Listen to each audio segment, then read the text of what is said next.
একটু লক্ষ্য করুন এখানে যে এক্স কিন্তু লেখা আছে এখানে এক্স। এই এক্স এর যে কালার মানে ফন্ট কালার, এই ফন্ট কালার কিন্তু এই যে শিফটের সাথে যে বাটনটা আপনার আলপা যে বাটনটা, এর কিন্তু একটা মিল আছে। তার মানে আমরা আলপাতে ক্লিক করে যদি আমরা এই এক্স মানে এই যে ক্লোজিং যে ব্র্যাকেটটা এখানে ক্লিক করলে কিন্তু আমরা এক্স টাইপ করতে পারবো। দেখেন আমাদের কিন্তু এক্স টাইপিং করা হয়ে গেছে। আমি আবার দেখাই, আপনার আলপাতে ক্লিক করবেন, ক্লিক করে এই ক্লোজিং ব্রেকের এখানে ক্লিক করলে কিন্তু আপনার এক্স টাইপ করতে পারবেন। ঠিক আছে, এইভাবে যত খুশি আপনারা এক্স টাইপ করতে পারবেন। আমরা তারপর শিখতে হবে ইকুয়াল টাইপিং। দেখেন ইকুয়ালের যে কালারটা, ইকুয়ালের কালারটা কিন্তু আলপার সাথে একটা মিল আছে। তার মানে আলপাতে ক্লিক করে যদি আপনি এই ক্যালস বা সলভ যে বাটনটা এখানে যদি ক্লিক করেন, আপনি ইকুয়াল লিখতে পারবেন। ঠিক আছে, তার মানে আমরা ইকুয়াল আর এক্স টাইপিংটা বুঝতে পারলাম। আমরা আলপাতে ক্লিক করে ক্লোজিং ব্র্যাকেটে ক্লিক করলে এক্স চলে আসবে, আলপাতে ক্লিক করে ক্যালস বা সলভে ক্লিক করলে আমরা ইকুয়াল লিখতে পারবো। তার মানে ভাই আমরা ইকুয়াল আর এক্স টাইপিং করাটা আমরা শিখে ফেললাম। এখন আলোচনা করব দুই চলক সমীকরণ দিয়ে কিভাবে করবেন। দুই চলক যে সমীকরণটা সেখানে আপনাদের দুটা চলক দেওয়া থাকবে, যেমন এক্স আর ওয়াই। আমরা ইতিপূর্বে যেটা করেছিলাম সেটা ছিল এক চলক। এক চলকে শুধু এক্স অথবা শুধু ওয়াই যে কোনো একটা চলক থাকবে। তবে যেটা দুই চলক সেখানে দুটা চলক দেওয়া থাকবে, যেমন এক্স ওয়াই অথবা এম এন অথবা এ ভি, এরকম দুটি সমীকরণ চলক দেওয়া থাকবে। যেমন আমাদের এখানে দুই চলক যে সমীকরণ, এখানে দুইটা সমীকরণ দেওয়া আছে। এটা হলো আমাদের প্রথম সমীকরণ আর এটা হলো আমাদের দ্বিতীয় সমীকরণ। এই দুটি সমীকরণ থেকে এই যে প্রথম যে সমীকরণ, এই প্রথম সমীকরণে যে এক্স, এই এক্স এর পূর্বে কিন্তু কোনো ধরনের সহগ নাই। সহগ যদি না থাকে আমরা একটা ওয়ান ধরে নেব, তাহলে এটা হচ্ছে প্রথম সমীকরণের, এটা হচ্ছে এ এর মান, এটা হচ্ছে বি এর মান, এটা সি এর মান।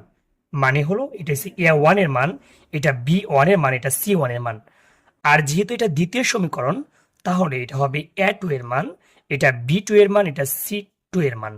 মানে এক নং থাকলে A one B one C one, আর দুই নং থাকলে এ টু বি টু আর সি টু।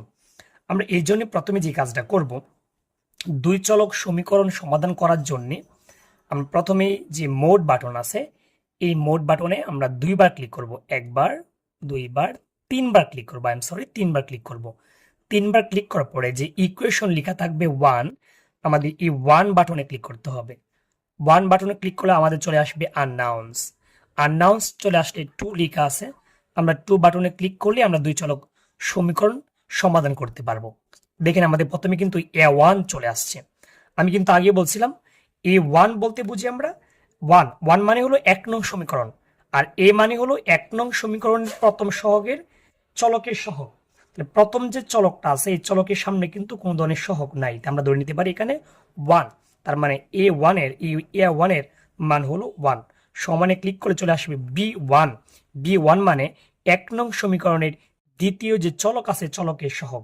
দ্বিতীয় যে চলকটা আছে ওয়াই, ওয়াইয়ের কিন্তু কোনো প্রকার সহগ নাই, আমরা ধরে নিলাম আবার ওয়ান। সমানে ক্লিক করব, এখন চলে আসবে আমাদের সি ওয়ান। সি ওয়ান হলো আমাদের এই যে পাঁচ যে মানটা আছে এই মানটাকে বলা হবে সি ওয়ান। সমানে ক্লিক করব, আমরা পাবো এ টু। এ টু মানে হলো দ্বিতীয় যে সমীকরণটা আছে এটার প্রথম সহগের যে চলকের যে সহগ। তার মানে টু লিখা, তার মানে আমাদের দ্বিতীয় সমীকরণে যেতে হবে। আর দ্বিতীয় সমীকরণের এ মানে হলো এই এক্স এর যে সহগটা আছে, এই এক্স এর সহগ কিছু নাই, মানে একটা ওয়ান আছে। তার মানে আমরা আবার ওয়ান লিখে সমানে ক্লিক করব। তারপর আসবে বি টু। বি টু মানে দুই নং সমীকরণের যে ওয়াই চলকের যে সহগ। ওয়াই চলকে কোনো মান নাই, নাই মানে কিন্তু আমরা একটা ওয়ান ধরতে পারি, কিন্তু এটা কিন্তু মাইনাস ওয়ান। তার মানে আমাদের মাইনাস ওয়ান টাইপ করতে হবে। সমানে ক্লিক করলে আসবে আমাদের সি টু। সি টু মানে হলো এই যে আমাদের দুই নং সমীকরণের যে মানটা থাকবে ওই মানটা। ওয়ান টাইপ করে সমানে ক্লিক করব, আমাদের মান চলে আসবে তিন। তার মানে এক্স এর মানটা তিন। আমরা আবারও সমানে ক্লিক করব, ওয়াই এর মানটা টু। তার মানে এক্স এর মানটা তিন, ওয়াই এর মানটা টু। এটা আমাদের আনসার। এটা হলো আমাদের এক নং সমীকরণ, আর এটা হলো আমাদের দুই নং সমীকরণ। এই এক নং সমীকরণে যে এই যে প্রথমে যে লেখা আছে টু এক্স, আমরা এখানে পাবো এ ওয়ান এর মান। আমরা এই যে ওয়াই এখানে পাবো আমরা বি ওয়ান এর মান, আর এই মানটা হবে আমাদের সি ওয়ান এর মান। এটা আমাদের দুই নং সমীকরণ। এই দুই নং সমীকরণে যে প্রথম যে থ্রি এক্স, এখানে পাবো আমরা এ টু এর মান, আমরা এখানে পাবো বি টু এর মান, আমরা এটা হলো আমাদের সি টু এর মান। তাহলে আমরা মানটা টাইপিং করে নিই।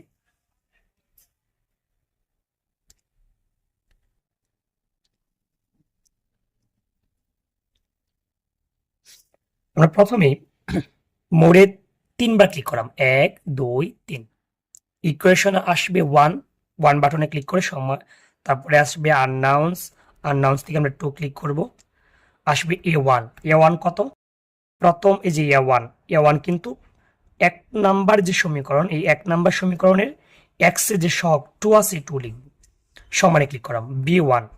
B1 হলো আমাদের ওয়াই এর যে সহগ থাকবে, এই ওয়াই এর সহগ, ওয়াই এর কিন্তু সহগ নাই, তার মানে একটা আমরা 1 ধরে নিতে পারি, সমানে ক্লিক করবো আমরা C1 এর মান কত, 8। আমরা এখন 8টা লিখে সমানে ক্লিক করে নেব। আসবে A2 কত, আমাদের A2 হবে 2 লিখা, তার মানে 2 নাম্বার সমীকরণে যেতে হবে। তো A2 মানে 2 নং সমীকরণের এক্স এর যে সহগ থাকবে, সহগ 3, সমানে ক্লিক করব।